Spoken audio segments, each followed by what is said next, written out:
전화를 끊고 나서 왜 이렇게 허탈하지? 하고 생각하신 적이 있으신가요? 친구가 절대로 나쁜 사람이 아닙니다. 사람 좋고 오래 알고 지낸 사람입니다. 그런데 이상하게 전화벨 소리가 나서 그 이름이 뜨면 받기가 싫어지는 그 감각. 만나고 오면 기뻐야 하는데 집에 돌아오는 길이 오히려 무거운 그 느낌. 하지만 여러분, 그 느낌이 틀린 게 아닙니다. 여러분의 몸과 마음이 보내는 정확한 신호입니다. 오늘 이 영상 하나가 여러분의 남은 노후를 완전히 뒤바꿔 놓을 수 있습니다. 이 영상 끝까지 보셔야 합니다. 오늘은 70세 이후에 왜 반드시 관계를 정리해야 하는지, 어떤 친구가 내 노후를 조용히 망치고 있는지, 그리고 죄책감 없이 어떻게 거리를 둘 수 있는지를 끝까지 솔직하게 말씀드리겠습니다. 시작하기 전에 구독과 좋아요 하시고 지금 계신 지역이나 숫자 2를 댓글에 남겨주세요. 그러면 이 영상이 더 많은 분들께 전달되고 저도 더 좋은 이야기를 준비할 수 있습니다. 자, 그럼 시작하겠습니다. 여러분, 우리가 살면서 가장 많이 들어온 말 중 하나가 친구가 재산이다라는 말이었을 겁니다.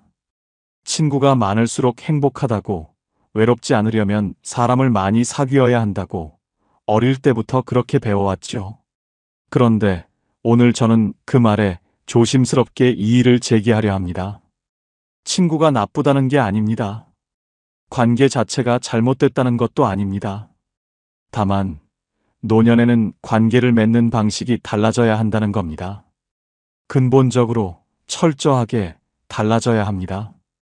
오늘 이 한 문장을 영상의 출발점으로 삼겠습니다.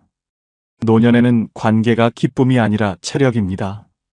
70세가 넘으면 사람을 만나고 나서 회복하는 데 걸리는 시간이 젊을 때와 전혀 다릅니다. 누군가를 만나고 웃고 얘기하고 돌아왔을 때 그냥 피곤한 게 아니라 다음 날까지 몸이 무거운 경험 해보신 분들 많으실 겁니다. 그게 노화입니다. 그게 자연스러운 변화입니다. 그리고 그 변화를 무시하고 예전처럼 관계를 유지하려 할 때 우리는 조용히 소리 없이 망가지기 시작합니다. 좋은 사람이어도 내 노후를 흔들면 거리를 둬야 합니다. 이건 냉정한 말이 아닙니다. 살아남기 위한 지혜입니다. 70세 이후에 왜 관계 피로가 급격하게 커지는가? 이걸 이해하면 왜 친구를 줄여야 하는지가 자연스럽게 납득이 됩니다. 첫 번째는 에너지 예산입니다. 젊었을 때는 친구 셋과 저녁 먹고 노래방까지 갔다가 다음날 멀쩡하게 출근했습니다. 그때는 에너지 예산이 넉넉했습니다. 어떻게 써도 남았으니까요. 그런데 70이 넘으면 이 예산이 훨씬 줄어듭니다. 하루에 쓸 수 있는 체력이, 감정이, 정신력이 정해져 있고 그 한도가 생각보다 작습니다. 친구 한 명 만나는데 예산의 절반을 쓰면 나머지 하루가 비어버립니다. 손자와 놀아줄 여력도, 산책 나갈 힘도, 좋아하는 드라마 볼 집중력도 다 사라지는 거예요. 두 번째는 감정 소화력의 문제입니다. 나이가 들수록 사소한 말 한마디가 오래 남습니다. 젊을 때는 친구가 너 요즘 살쪘지? 한마디 해도 웃고 넘겼는데 지금은 그 말이 집에 돌아와서도 귀에 맴돕니다. 자려고 누웠는데 낮에 들은 그 말이 떠오르고 왜 그런 말을 했을까 곱씹게 되고 괜히 서운해지는 경험. 이게 약해진 게 아닙니다. 노화에 따른 자연스러운 감정 처리 방식의 변화입니다. 세 번째는 고립의 공포 때문에 불편한 관계도 붙잡는 현실입니다. 솔직하게 여쭤볼게요. 만나고 나면 기분이 안 좋은 친구인데도 그래도 연락을 끊지 못하는 이유가 뭔가요? 혹시 이 사람마저 없으면 나는 정말 외로워지겠다는 생각 때문은 아닌가요? 이 마음, 저는 충분히 이해합니다. 그런데 바로 이 지점이 함정입니다. 고립이 두려워서 붙잡는 관계는 고립을 해결해주지 않습니다. 오히려 진짜 필요한 관계를 찾을 에너지와 시간을 빼앗아 갑니다. 자, 이제 본론입니다. 좋은 친구처럼 보이지만 실제로 내 노후를 조용히 망치는 4가지 유형을 말씀드리겠습니다. 이 중에 혹시 얼굴이 떠오르는 사람이 있다면 그게 오늘 여러분이 생각해 봐야 할 사람입니다. 첫 번째 유형은 비교하는 친구입니다. 경남 창원에 사시는 72살 김선자 씨 이야기를 해드릴게요. 선자 씨에게는 30년 지기 친구 정 씨가 있었습니다. 둘이 같은 동네에서 아이를 키우고 남편 회사 생활을 비교하며 살아온 사이였어요. 그런데 60대 중반을 넘기면서부터 만날 때마다 분위기가 달라졌습니다. 우리 큰애가 이번에 승진했어. 딸이 강남에 아파트 샀다더라. 우리 남편은 건강검진 결과가 아주 좋아. 처음에는 그냥 자랑이라 생각하고 웃어 넘겼어요. 그런데 어느 순간부터 집에 돌아오면 자꾸 비교가 되는 겁니다. 우리 아이는 아직 아파트도 없는데 나는 무릎이 아프고 남편은 당뇨약을 먹고 있는데 이게 다 내가 못난 탓인가 싶어지는 거지요. 선자 씨는 결국 그 친구를 만나고 온 날이면 꼭 그날 저녁 혼자 울었다고 했습니다. 만나기 전에는 멀쩡했는데 만나고 나면 꼭 울었습니다. 그게 반복됐습니다. 그제야 선자 씨는 깨달았습니다. 이 만남이 나를 기쁘게 하는 게 아니라 작게 만들고 있었다는 것을. 비교하는 친구의 문제는 의도가 나쁜 것과는 다릅니다.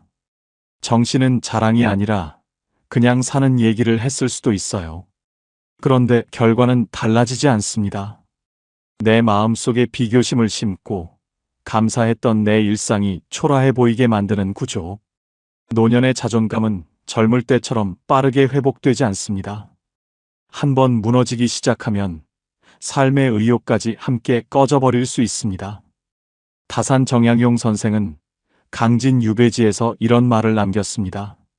남의 삶을 자로 재어 내 삶을 측정하는 자는 자신의 삶이 얼마나 온전한지를 영원히 알 수 없다고. 그 자는 항상 내 삶이 짧게 나오도록 설계되어 있기 때문입니다. 두 번째 유형은 돈 문제를 흐리는 친구입니다. 이 유형은 정말 조심하셔야 합니다. 충북 청주에 사시는 75살 이명자 씨 이야기입니다. 명자 씨는 50년 가까이 알고 지낸 고향 친구가 있었어요. 그 친구가 어느 날 전화를 했습니다. 나 좀 도와줘. 딱 한 달만. 자식한테 말하기 창피해서 그러는데 너한테는 말할 수 있잖아. 명자 씨는 거절하는 게 너무 미안해서 300만 원을 빌려줬습니다. 한 달 후에 갚겠다고 했는데 2달이 지나도 연락이 없었어요. 명자 씨가 먼저 전화를 하니 친구는 조금만 더 기다려줘 했습니다. 그런데 이게 한 번이 아니었습니다. 그 사이에 공동구매 얘기가 나왔고 이거 나랑 같이 하면 한 달에 몇십만 원씩 들어온대라는 투자 얘기도 나왔습니다. 명자 씨는 결국 그 친구한테 1,500만 원을 잃었습니다. 지금도 그 친구는 미안해. 형편이 나아지면 꼭 갚을게라는 말을 하고 있답니다. 명자 씨는 말합니다. 돈보다 더 아픈 게 그 사람이 아직도 나를 이용할 수 있는 사람으로 본다는 거예요. 돈을 잃은 것도 아팠지만 50년의 우정이 그렇게 쓰인 것이 더 아팠습니다. 70세 이후에는 수입이 없거나 적기 때문에 한 번 잃은 돈은 다시 벌 방법이 없습니다. 우정이라는 이름 아래 돈이 오가기 시작하면 그 관계는 반드시 균열이 생깁니다. 돈을 잃고 친구도 잃는 결과가 기다리고 있을 뿐입니다. 세 번째 유형은 감정 쓰레기통 역할을 강요하는 친구입니다. 이 이야기에서 많은 분들이 눈물을 흘리십니다. 서울 노원구에 사시는 71살 강명희 씨는 고등학교 때부터 알고 지낸 친구가 있었습니다. 그 친구는 늘 힘든 사람이었어요. 남편 문제, 자식 문제, 몸 문제, 돈 문제. 전화를 하면 언제나 하소연이 먼저였고 명희 씨는 늘 들어줬습니다. 한 번도 먼저 끊은 적이 없었어요. 이 사람한테만큼은 좋은 친구가 되어주고 싶었으니까요. 그런데 어느 해 겨울 명희 씨가 먼저 병원에서 나쁜 소식을 들었습니다. 가볍지 않은 진단이었습니다. 덜컥 겁이 났습니다. 집에 돌아오는 택시 안에서 손이 떨렸습니다. 그 순간 명희 씨가 전화를 건 사람이 바로 그 친구였습니다. 50년 가까이 자신의 이야기를 다 들어줬던 그 사람. 수화기 너머로 친구 목소리가 들렸습니다. 그런데 5분이 채 안 됐을 때였습니다. 아, 나는 말이야. 나는 더해. 나는 요즘 어깨도 아프고 혈압도 올랐는데. 명희 씨는 조용히 전화를 끊었습니다. 차 안에서 혼자 울었습니다. 아파서 우는 건지 서러워서 우는 건지 알 수가 없었습니다. 그날 밤 명희 씨는 오래 잠을 못 이뤘습니다. 나는 이 사람에게 무엇이었을까? 50년 동안 나는 들어주는 역할이었고 내가 힘들 때는 들어줄 사람이 없었구나. 감정 쓰레기통 친구는 관계를 일방적으로 흘러가게 만듭니다. 주는 쪽과 받는 쪽이 고정되는 거지요. 노년에는 나도 위로받아야 하고 나도 누군가에게 기댈 수 있어야 합니다. 늘 내가 버텨주는 역할인 관계는 내 감정 에너지를 고갈시키고 결국 외로움을 더 키웁니다. 지금 이 이야기 중에 얼굴이 떠오르는 분 계시지요? 계속 들어주세요. 네 번째 유형은 나를 젊은 시절 역할로만 보는 친구입니다. 충남 천안에 사시는 73살 윤정자 씨는 50대에 같이 일했던 동료를 친구로 두고 있었습니다. 그 친구는 여전히 정자 씨를 야, 너 그때 회사에서 제일 독했잖아. 지금도 그렇지? 라고 불렀습니다. 그런데 정자 씨는 달라졌어요. 예전에 강한 사람이 아니라 지금은 조용히 살고 싶고 작은 것에 감사하고 소소하게 텃밭 가꾸는 걸 좋아하는 사람이 됐습니다. 그런데 친구는 그 변화를 인정하지 않았어요. 항상 내가 그럴 사람이야? 너답지 않게 왜 그래? 그 패기 다 어디 갔어? 라고 했습니다.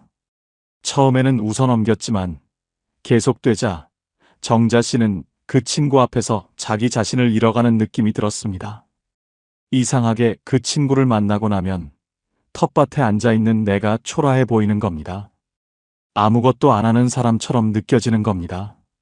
사실은 지금의 삶이 훨씬 더 나에게 맞는 삶인데 나를 과거의 역할로만 기억하는 친구는 지금 내가 어떤 사람인지를 존중하지 않는 겁니다. 노년의 나는 계속 변하고 있습니다.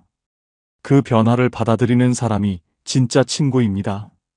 자, 지금까지 4가지 유형을 말씀드렸습니다. 이제 가장 중요한 이야기를 해드릴 시간입니다. 관계를 정리할 때 우리가 느끼는 죄책감에 대해서입니다. 어르신들이 저한테 가장 많이 하시는 말씀이 있어요. 그래도 오래 알고 지낸 사람인데, 그 사람이 나쁜 사람은 아닌데, 내가 너무 냉정한 건 아닐까? 그 사람도 외로울 텐데, 내가 끊으면 너무 야박한 사람 되는 거 아닌가? 이 죄책감 당연합니다. 오히려 이 마음이 있다는 건 여러분이 그동안 따뜻하게 살아오셨다는 증거입니다. 그런데 오늘 여기서 딱 한 가지만 기억해 주세요. 관계를 정리하는 건 그 사람을 미워하는 게 아닙니다. 나를 지키기 위한 선택입니다. 불편한 관계를 계속 유지하는 것이 착한 게 아닙니다. 내가 힘든 걸 알면서도 변화를 선택하지 못하는 것. 그건 자기 자신에 대한 무책임입니다. 관계 정리는 배신이 아니라 생존입니다. 남에게 친절하기 전에 내 삶에 먼저 책임져야 합니다. 내가 건강해야 가족에게도 친절할 수 있고, 내가 평화로워야 진짜 친구에게도 좋은 사람이 될 수 있습니다. 자신을 희생해서 유지하는 관계는 결국 아무도 행복하게 만들지 못합니다. 물리적으로 완전히 끊지 않아도 됩니다. 거리를 두는 것, 만남의 횟수를 줄이는 것, 연락 빈도를 조절하는 것만으로도 충분합니다. 그럼 이제 실제로 어떻게 관계를 정리하면 되는지 현실적인 5단계를 말씀드리겠습니다. 오늘부터 바로 시작할 수 있는 것들입니다. 1단계는 만나고 난 뒤 감정을 기록하는 겁니다. 거창한 일기 쓰기가 아니에요. 핸드폰 메모장에 이름 적고 만나고 나서 기분이 가벼웠는지 무거웠는지 딱 한 줄만 써보세요. 한 달 해보시면 어떤 사람을 만났을 때 기분이 좋고 어떤 사람을 만났을 때 힘든지가 딱 보입니다. 감이 아니라 기록이 답을 줍니다. 2단계는 횟수를 조절하는 겁니다. 갑자기 연락을 끊지 않아도 됩니다. 한 달에 2번 만나던 사람을 1번으로 줄이고, 1번 만나던 사람을 2달에 1번으로 줄이는 거예요. 서서히 자연스럽게. 대부분의 경우 상대방은 그냥 바쁜가 보다 하고 넘어갑니다. 3단계는 경계선 문장을 준비해 두는 겁니다. 어르신들이 제일 어려워하시는 게 거절의 말입니다. 그래서 미리 문장을 만들어 드릴게요. 첫째, 나는 요즘 건강 관리를 좀 집중해야 해서 만남을 많이 줄이고 있어. 둘째, 돈 문제는 아무리 가까운 사이라도 나는 섞지 않는 편이야. 미안해. 셋째, 나는 지금 좀 쉬어야 해서 다음에 연락할게. 이 3문장만 외워두셔도 대부분의 불편한 상황을 품위 있게 빠져나올 수 있습니다. 4단계는 대체 루틴을 만드는 겁니다. 관계를 줄이면 생기는 빈자리를 내가 좋아하는 것으로 채우는 겁니다. 아침 산책, 도서관 나들이, 복지관 프로그램, 취미 모임. 이런 루틴이 생기면 외롭지 않습니다. 오히려 시간이 부족하다고 느끼기 시작합니다. 그리고 이 루틴 안에서 새로운 만남이 생깁니다. 5단계는 깊은 관계 1~2명, 많아도 3명만 남기는 겁니다. 노년에 진짜 필요한 건 많은 친구가 아니에요. 언제 전화해도 받아주는 한 사람, 같이 밥 먹고 아무 말 없어도 편한 한 사람, 내가 아프다고 하면 많이 힘들겠다고 먼저 말해주는 한 사람. 이런 관계가 하나만 있어도 우리는 충분히 살아갈 수 있습니다. 그런데 여기서 많은 분들이 가지고 계신 질문에 답을 드리겠습니다. 친구를 줄이면 더 외롭지 않나요? 이 질문 당연히 드실 수 있어요. 그런데 제가 뒤집어서 여쭤볼게요. 지금 친구가 많다고 해서 외롭지 않으신가요? 전화하면 반갑게 받아주는 사람은 몇 명이나 되시나요? 아프다고 했을 때 달려와 줄 사람은요? 많은 연락처가 있어도 진짜 외롭다는 분들이 얼마나 많은지 모릅니다. 외로움은 사람 수에서 오지 않습니다. 관계의 질에서 옵니다. 서로 진심으로 연결된 느낌, 내가 이 사람에게 소중한 사람이라는 느낌, 그게 있을 때 외롭지 않은 겁니다. 그리고 그런 관계는 10명이 동시에 줄 수 없습니다. 1명, 2명이 주는 겁니다. 이제 강명희 씨의 이야기로 다시 돌아가겠습니다. 그날 밤 혼자 울고 난 후 명희 씨는 천천히 결심을 했습니다. 더 이상 그 친구의 전화를 1순위로 받지 않기로, 한 번에 한 통화로 끝내기로. 처음에는 미안한 마음이 들었습니다. 내가 너무 야박한 건 아닐까? 그런데 한 달이 지났습니다. 이상한 일이 생겼습니다. 저녁 시간이 달라진 겁니다. 예전에는 저녁 6시가 되면 그 친구 전화가 올까봐 괜히 긴장했는데 이제 그 시간에 좋아하는 라디오를 틀게 됐습니다. 텃밭에서 고추를 따다가 혼자 고추장을 담그게 됐습니다. 주말에 복지관 요가 수업을 등록했는데 거기서 새로운 사람을 만났습니다. 그 사람도 혼자 사는 분이었는데 만나고 오면 왠지 기분이 가벼웠습니다. 어느 날 명희 씨는 저녁 식사를 마치고 창문을 열었습니다. 바람이 들어오고 라디오에서 옛 노래가 흘러나왔습니다. 가만히 앉아서 그 노래를 듣다가 명희 씨는 생각했습니다. 이게 평화구나. 이런 저녁이 내 삶에 있었던가. 관계 하나를 정리했을 뿐인데 저녁이 돌아온 겁니다. 하루가 달라진 겁니다. 삶의 온도가 달라진 겁니다. 명희 씨는 말합니다. 그 친구가 나쁜 사람이라고 생각하지 않아요. 그냥 나한테는 맞지 않는 관계였던 거예요. 거리를 두고 나서야 그 사람도 나도 조금 더 자유로워진 것 같아요. 오늘 이 이야기가 여러분의 마음 어딘가에 조용히 닿았으면 합니다. 비교하는 친구 앞에서 작아졌던 선자 씨, 50년 우정에 1,500만 원을 잃은 명자 씨, 가장 힘든 날 혼자 울어야 했던 명희 씨, 그리고 텃밭 앞에서 자기 자신을 잃어가던 정자 씨. 이분들의 이야기는 특별한 사람들의 이야기가 아닙니다. 착하게, 성실하게, 남을 먼저 생각하며 살아온 사람들이 겪는 이야기입니다. 어쩌면 바로 여러분의 이야기이기도 할 겁니다. 관계를 정리한다는 건 사람을 버리는 게 아닙니다. 내 남은 시간을 내가 고르는 일입니다. 내 저녁을 되찾는 일입니다. 내 하루의 온도를 내가 정하는 일입니다. 그 선택을 하기에 여러분은 너무 많이 기다려 오셨습니다. 이제는 충분히 해도 됩니다. 오늘 영상을 보시면서 마음속에 떠오른 얼굴이 있으셨나요? 아니면 이미 조용히 거리를 두기 시작한 관계가 있으신가요? 혹시 만나고 나면 꼭 마음이 무거워지는 사람이 있으신지요? 아니면 반대로 관계를 정리하고 나서 오히려 삶이 가벼워진 경험을 하신 분도 계실 겁니다. 그 이야기를 댓글로 들려주세요. 길게 쓰지 않으셔도 됩니다. 나도 그런 친구 있어요. 한마디도 충분합니다. 여러분의 그 한마디가 지금 이 영상을 보면서 힘들었던 경험을 떠올리며 혼자 고개를 끄덕이시는 분께 큰 위안과 힘이 됩니다. 나만 그런 게 아니었구나라는 안도감도 주고요. 그 안도감이 때로는 어떤 위로보다 더 큰 힘이 됩니다. 오늘도 끝까지 함께 해주셔서 진심으로 감사드립니다. 지금까지 황금노후였습니다.